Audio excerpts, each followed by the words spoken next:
Great to welcome you, Jason. And we wanted to talk to you today about the drilling program that we've been reading about on the website on the two main properties. If you could just give us kind of an idea of what to expect over and sort of timing and that kind of thing over the next little while. We're really fortunate to have partnered with 𝗙𝗏 at our TIM project. That'll be the first drill program to go. That'll be kind of an earlier summer program scheduled to start in June. There's a few variables there. Weather is going to be, just making sure everything's dried out so you can be efficient on the ground. June is the time frame as it stands right now for startup of that program. That's going to be kind of a 2,000-meter program, so it'll take a good portion of the summer. And then we've kind of staggered things a little bit, both for logistical reasons and for others, in starting Haldane later in the year. So probably end of July, early August. And we really are fortunate because both these projects are road accessible. We can drill at Haldane. We've drilled right into December before, so we can extend that field seasons. In a lot of ways, it makes sense for us to start later. Some of our peer companies in the district, if they've got drills coming available, people coming available, we can sort of take advantage of that. And it also is very helpful if we have a program going early with 𝗙𝗏 to have another program starting later. Just kind of extends that news window for our investors, and obviously really helps keep things fresh, hopefully right into 2025. That's really exciting. And just a question regarding the recent private placement that we chatted with Mark about, in terms of, or from a geological standpoint in the drilling program, what would that allow you to accomplish? So that program was more just for working capital and for some of the acquisitions that we're actually embarking on. So that actually isn't slated to go to any of the drilling at Haldane. We have about 350,000 in flow through that we raised in 2023 that will be applicable for Haldane exploration. And then we'll be doing another flow through financing that will top it up to between $1.5 million and $2 million for the Haldane program. The property, say the TIM property, what stage is it at in the sense of knowing what the geology is? And what does that look like to you? Obviously, you're hugely background in geology. It's funny that the TIM project's been known about for decades. It was back in the 1980s that the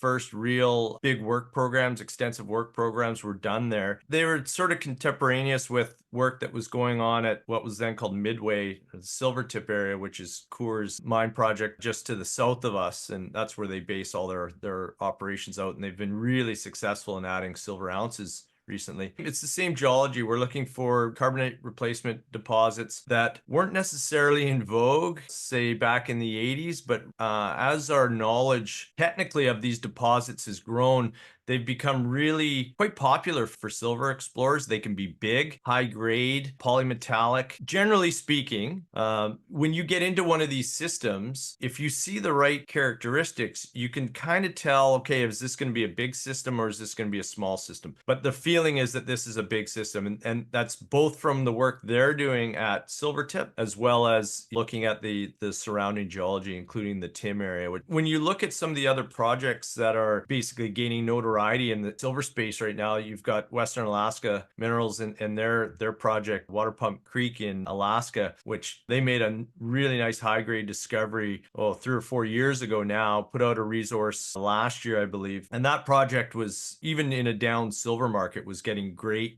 response. And part of the fact it's a CRD deposit, and there's people out there that are completely focused on these types of deposits because they feel they are so valuable in the silver space. That's what's really exciting for us about TIM, is the fact that we've got 𝗙𝗏 as our partner on it.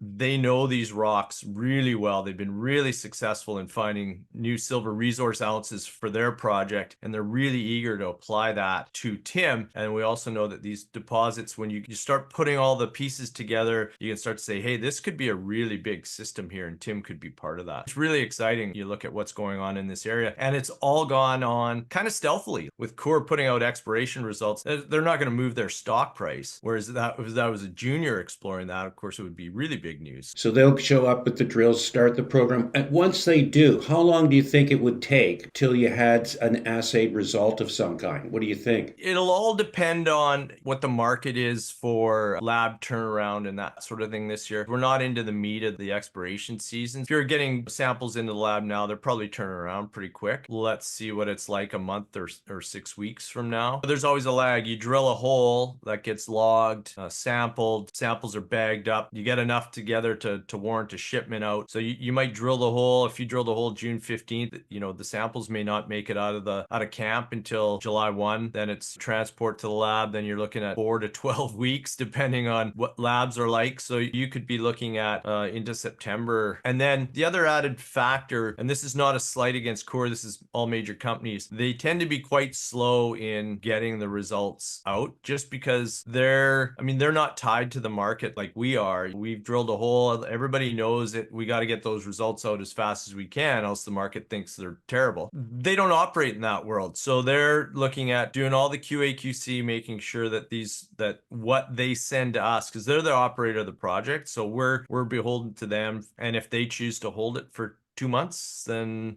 there's not much we can do about it. Now, I don't think it'll be that long. The core team we're dealing with, they're fantastic. I don't know how to answer that question, to be honest, is when we will get results. I would like to think sort of 8 weeks after the first hole is drilled, we could start to think, okay, maybe there's results coming out. But if the core guys decide to bundle 2 or 3 holes together to ship them out, that extends that timeline. And it's pretty rare that you send out a hole by itself, just because you're going to wait and make that one shipment to the lab. Less paperwork, easier to track. It's, you know, that I think that's probably what's going to happen. So that all affects the timing on those results. That's a good answer, because so I'm going to say in my head, if it's early fall, it'd be pretty good. That would be a reasonable estimate, roughly speaking, give or take whatever else happens. On the other property, though, if things went right and you did a new share issuance, etc., when do you actually expect you'd put a drill in it?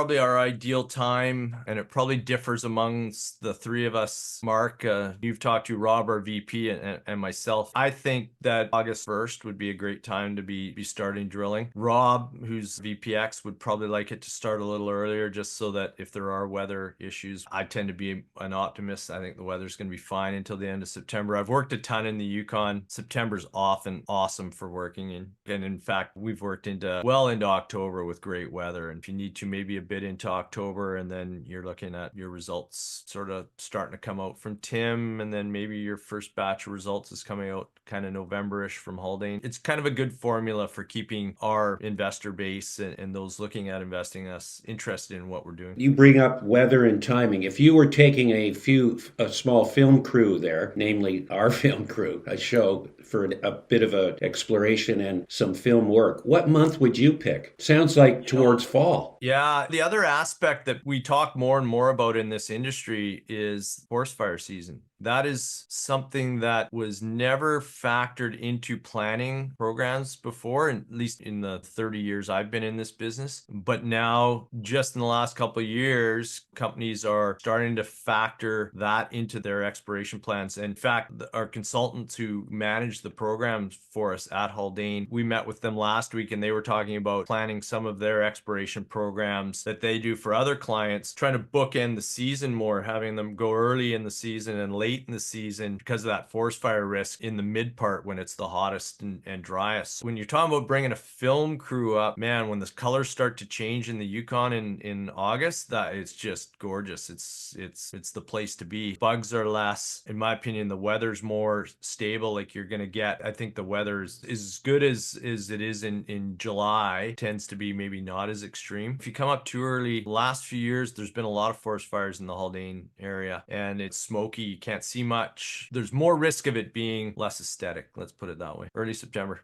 Right. This is kind of off topic a little bit, but I'm just really curious because it's such a remote area. How are these fires being started? I mean, is it people just being stupid, camping, or what's the root of it? Lightning is the big one up there. I don't have the stats, but I know just say in the Haldane area in the last few years, there's been probably 4 or 5 fires of note that we're all lightning strike. The other thing I wanted to ask you about, Jason, is you had mentioned, as Mark had to us, that you guys were looking at a couple of new projects. So I know you can't really discuss what they where they are exactly, but are they silver plays? Yeah, silver's got to be the focus for whatever we look at. Obviously, if there's some gold or other metals with it, that's fantastic, but there has to be a significant silver component there for us. And it's funny because a year ago, we were a company that had two great silver projects, but we're working on copper and gold and everything else. And it wasn't until we decided to make this change to focus on silver. From my perspective, it was just like, wow, like the market for silver right now is phenomenal. And just when you start to dig into everything that silver is used in, you realize, especially with the way things are going, every household's got Amazon Alexa or the HomePod from Apple, like all that stuff and everything connected to that uses silver. 5G telephone technology, big use of silver. So I kind of fell in love with the silver market. It just kind of reinforced what we were doing. And so for us, silver will be the main component of anything we look at. And the properties in mind, are they in the geographical area? There's this kind of tiers of projects we're looking at. We probably looked at 30 projects in the last 6 months, and we kind of break them down into tiers. The top tier projects that we are looking at right now, that tier is sometimes defined on how far along you are in discussions with the other group, as well as the target and its relative value. The top tier targets right now would be strategic for us in that they're near our existing projects, so they have some strategic value that way, as well as being good exploration targets. The next tier down would be in not necessarily a new jurisdiction for us, but outside of where we're currently working. And again, these are for us. Rob and I both cut our teeth on early stage exploration, that discovery stage. That's what we have the most fun doing. We've both worked on advanced stage projects, so we kind of understand, what you need to see, some of the questions you got to ask about a project early on to get a feel for if it's ever going to have a chance of making it. But we kind of always go back to this idea, like discovery is where it's at. That's the most fun. That's where we really enjoy operating in. So all these projects are kind of that stage. They're either maybe have a drill hole into them, but are likely just there's some geochemistry there, a good geological setting and story surrounding it. It's up to us to come in and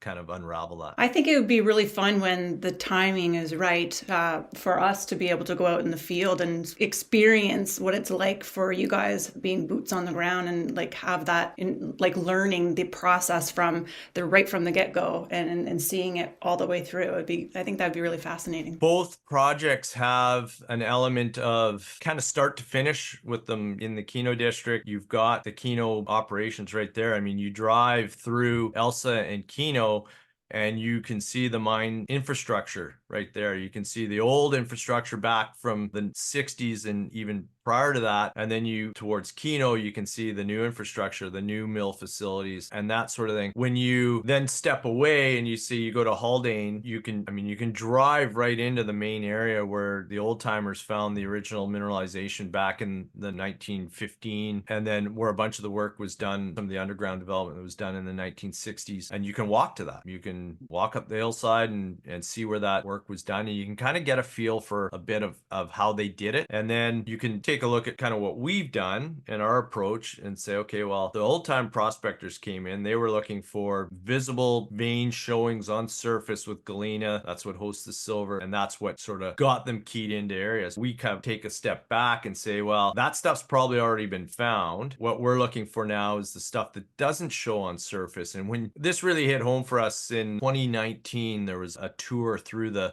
Keno district that the Yukon Geologic Survey did in conjunction with 𝗙𝗟𝗄𝗏, who was the company operating the mine at the time. And we went to open pits where you could see the veins in the pit wall and you could follow it up to the surface and there would have been no surface expression. And so that was pretty exciting for us to see, because all you had for us, it was like, okay, if you have structure, it can host a vein. You might just see the structure at surface. You might not see the vein. And it was evident in some of these small open pits that we went and viewed. And so that kind of for us was like, okay, well, let's find structure and then let's find geochemistry associated with the structure. So soil sampling for us was a big deal. And in fact, on a new vein structure we call Bighorn, and our first drill hole there, we hit silver mineralizations. Kind of was the proof in the pudding for us, but it was also, that's the steps. The old timers did the original prospecting, kind of found all the juicy stuff on surface. Then we come back and now we're taking a little bit different approach using some non-indirect techniques to find potential mineralization, and of course testing that with the drill. And you can see all that at Haldane. You can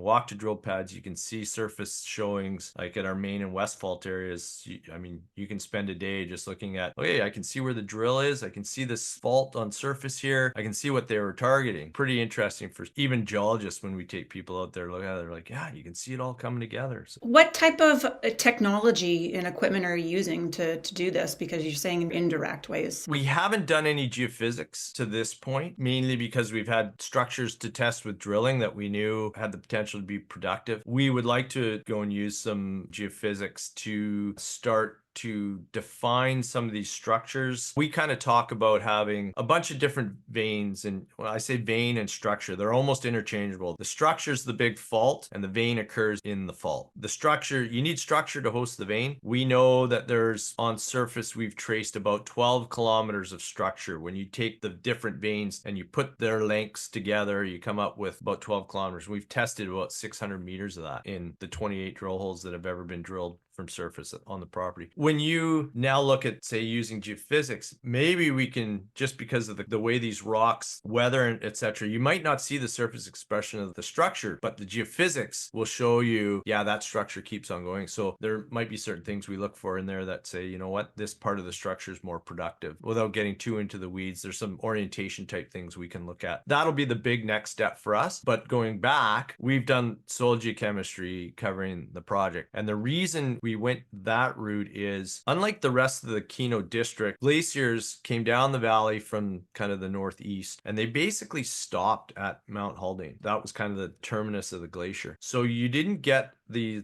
glaciers scraping off the weathered rock that was the tops of these systems, let's just say. That's why the old timers were able to find so much sulfide mineralization east of us, because the glaciers had scraped all the oxidized rotten material off the top, exposing the fresh. We've only had a little bit of glaciation right in the valley bottoms, and that's where the old timers found mineralization. We now have to be able to see through that oxidized weathered material, and even though it's heavily weathered, you still leave behind, there's some lead, there's some zinc, there's obviously some silver, tin, and some other elements that we look for, and we see those in the soil geochem patterns, and we can say, okay, we feel like this structure may have some potential. And that was borne out at, as I said earlier, our bighorn target, where we were able to use the soil geochem to go back and target a drill hole that did hit vein mineralization. What are you doing with the zinc and the tin and the byproducts? What do you do with that? Well, nothing, because we're going to sell this to somebody who'll mine it and they'll deal with that. Those are we call pathfinder elements. So we kind of know the metal assemblages that occur with these things. Moly's another one that you can see we see it geochemically in the core when we assay it.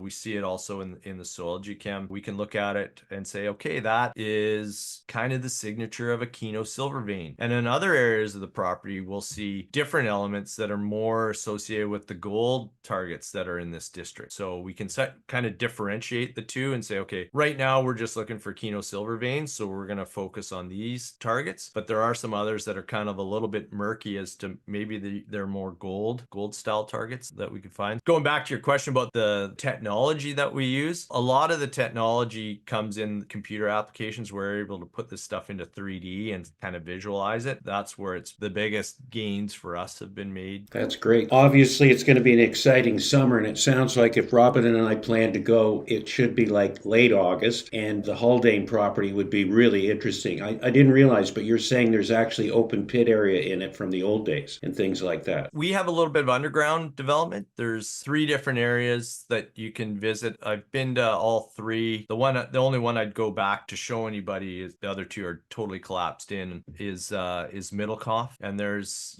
3 levels of underground workings there. You can go to all 3, but the one level you can actually still look inside and see the collapsed timbers and stuff like that. I wouldn't go in, but a bear's probably denned in there a few times. But yeah, it's so there has been that little bit of underground work that was done. Started in the 1920s. There was a little bit more done in the 1960s, and that's again where that 3D visualization comes in. We've got all that data and the mapping they did, and we've been able to put that into 3D and use that for some of our targeting. If you go past our project into the heart of the 𝘊𝗏 district where they're operating now, you can go up to Galena Hill, and there's, I don't know, 5 or 6 or 7 open pits that